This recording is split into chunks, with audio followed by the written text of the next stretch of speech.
Hello. तो क्या हाल चाल है सब लोगों के। वीकली टारगेट 6 की बात करेंगे आज हम लोग। 6th वीक स्टार्ट हो रहा है आज से। उसके लिए क्या टारगेट्स हैं आपके।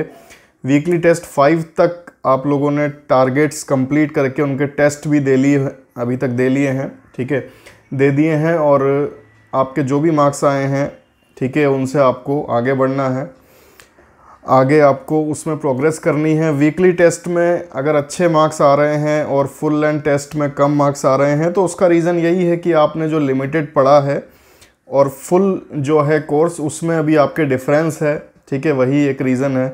तो परेशान नहीं होना है। और अगर वीकली टेस्ट में भी नंबर ख़राब आ रहे हैं तो परेशानी की बात है, क्योंकि फिर इसका मतलब ये है कि वीकली टारगेट्स भी आप पूरे नहीं कर रहे हैं, ठीक है। तो वीकली टेस्ट में नंबर आना बहुत ज़रूरी है। फुल लेंथ टेस्ट में कम नंबर आए एक बार चलेगा, लेकिन वीकली टेस्ट में एटलीस्ट 80% मार्क्स आने ही चाहिए, ठीक है। तो वीकली टारगेट्स आप इस तरीके से पूरे कीजिए और सैटरडे को शाम को 7 बजे से पहले पूरे कीजिए, जिससे मैं इसीलिए आपको इतना टाइम फ्रेम दे रहा हूँ जिसमें आपका एक रिदम बने स्टडी करने का कि इतने टाइम पीरियड में इतना करना है, ठीक है। 2 दिन आप टेस्ट देते हैं, 5 दिन आप पढ़ते हैं, तो एक रिदम ये बनना चाहिए, ठीक है, जो एग्ज़ाम तक आपका कंटिन्यू होना चाहिए, ठीक है। तभी ये रिदम आपका काम आएगा। अगर बीच में ब्रेक हो गया तो फिर कोई मतलब नहीं है। और मोस्टली जो सब्जेक्ट्स हैं हमारे वो फुल्ली कवर हो चुके हैं। जैसे साइंस, जनरल साइंस में 6th 7th 8th 9th की एनसीईआरटी आप कर चुके हैं। 10th क्लास की एनसीईआरटी जो लास्ट है 6 to 10th एनसीईआरटी करनी है, उसमें लास्ट जो है एनसीईआरटी वो इस 6th वीक में आप कर लीजिए, 10th साइंस एनसीईआरटी, ठीक है।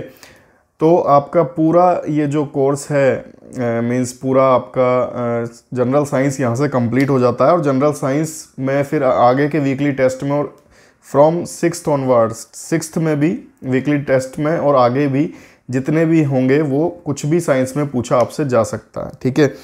करंट में अभी तक आपने पिछले वीकली टारगेट 5 में आपने मई और जून का किया था 2020 का, तो इस बार मार्च और अप्रैल 2020, ठीक है, 2020 मार्च अप्रैल 2020 का आपको करना है, ठीक है।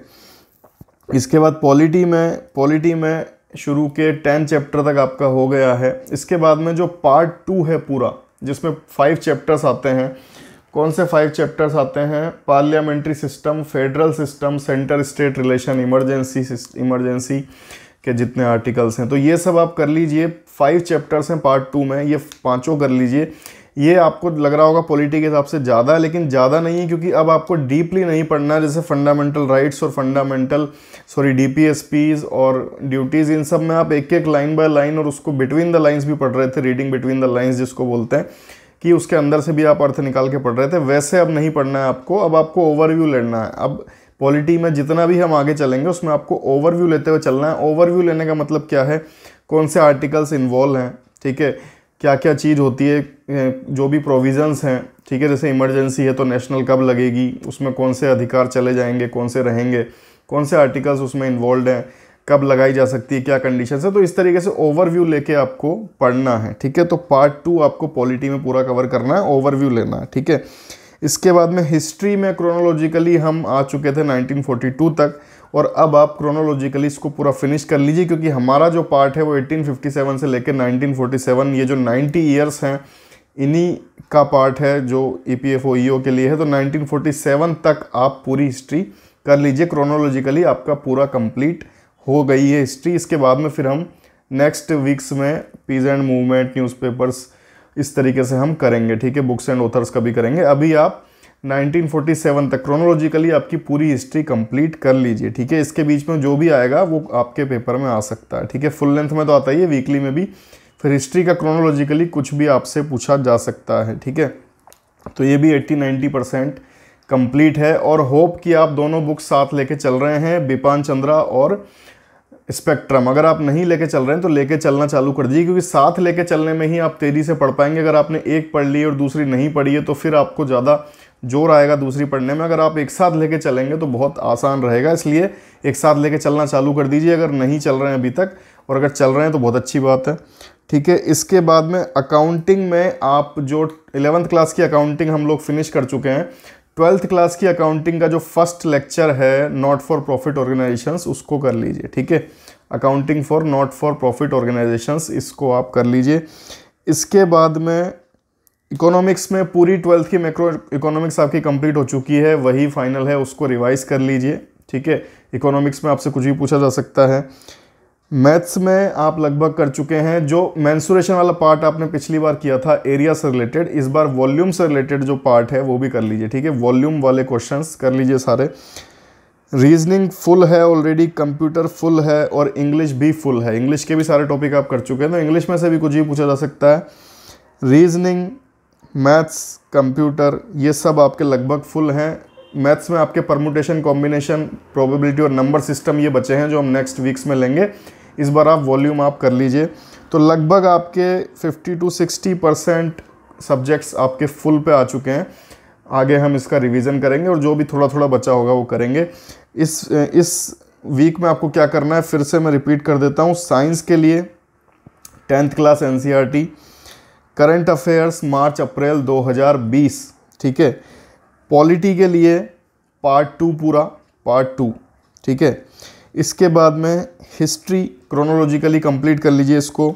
Accounting, not for profit organisations, industrial relation, wages से रिलेटेड जितना पार्ट है, जितना भी वेजेस से मतलब वेजेस कोड में भी आता है। ठीक है, वेज कैसे कैलकुलेट होती है, उसमें क्या होता है क्या नहीं होता है। ठीक है, कितने टाइम में पे कर देना चाहिए, किस किस तरीके के एम्प्लॉयमेंट होते हैं जिनमें वेज कब पे कर देनी चाहिए, ये वेजेस कोड में आता है। थ्योरी में क्या आती है, थ्योरी ऑफ वेजेस किसने दी, कौन सी थ्योरी क्या कहती है। ठीक है, उसके बाद में और भी चीज़ें वेजेस से रिलेटेड जितना भी है वो सब आपको कवर करना है इस बार इंडस्ट्रियल रिलेशन के लिए, वीक 6 के लिए। ठीक है, तो इंडस्ट्रियल रिलेशन में भी काफ़ी बड़ा पार्ट आपका लगभग कवर हो गया है। इंडस्ट्रियल रिलेशन में वेजेस से रिलेटेड जितना ही पार्ट है, भले ही वो कोड में हो भले ही वो थ्योरी में हो। ठीक है, दोनों से करना है। इकोनॉमिक्स पूरी कंप्लीट है, फुल आपको रिवाइज करनी है। Economics, English, reasoning, computer full है। ठीक है, रिवाइज करना है। मैथ्स में वॉल्यूम वाला पोर्शन करना है और बाकी जितने पीछे गए वो रिवाइज कर सकते हैं, वहाँ से भी क्वेश्चन आ ही सकते हैं जैसा कि हमेशा होता है। ठीक है, तो यही सब आपको करना है इस वीक के लिए, वीक 6 के लिए। ठीक है, और इस तरीके से हम चलेंगे वीकली टारगेट्स में हमारे कि जून अभी शुरू हुआ है। जून में आपके जो 4 वीक्स आएंगे इनमें आपका लगभग पूरा कोर्स कंप्लीट हो जाए। ठीक है, ताकि आप जून के बाद ही एक अच्छी पोजीशन में रहें और फुल लेंथ टेस्ट में भी आपके अच्छे मार्क्स आएँ। जैसे कल वाले फुल लेंथ टेस्ट में 70-80 कोई क्रॉस नहीं कर पा रहा है, तो मतलब यही है, ऐसा नहीं है कि पेपर बहुत ज़्यादा टफ है, पेपर ऐसा ही रहेगा। वहाँ भी आपको अपनी स्ट्रेंथ, अपनी पढ़ाई बढ़ानी पड़ेगी। ठीक है, पेपर आपके पास नहीं आएगा, आपको उसके पास जाना पड़ेगा और आपको अपनी स्ट्रेंथ, अपनी वीकनेस, हर चीज़ पे काम करके नंबर्स बढ़ाने होंगे। ठीक है, तो होप कि नेक्स्ट वीकली टारगेट और फुल लेंथ टेस्ट में आपके अच्छे मार्क्स आएँ। इसी के साथ गुड बाय, जय हिंद।